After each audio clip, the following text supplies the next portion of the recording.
Muranga Seal captain Joe Waithira has been named the SportPesa League Player of the Month for December 2025 following an impressive run of form during the festive period. Waithira scored 4 goals in 3 matches to help his side collect 7 points and stay unbeaten, earning him a cash prize of 50,000 shillings and a customized trophy.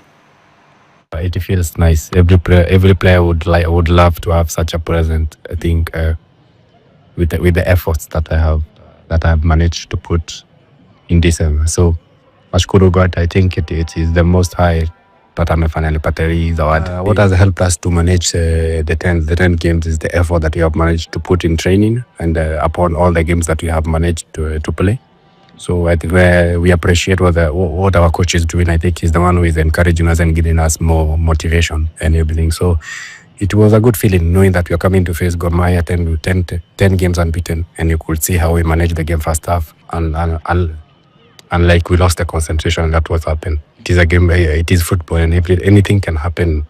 First, I appreciate God, and then I would love to dedicate this to one of our fans. There was our very royal fan who passed away at the age of 71. So I would love to dedicate this one to Mzee Kiangage. That was his name, the late Mzee Kiangage. Mike Minan was in top form for AC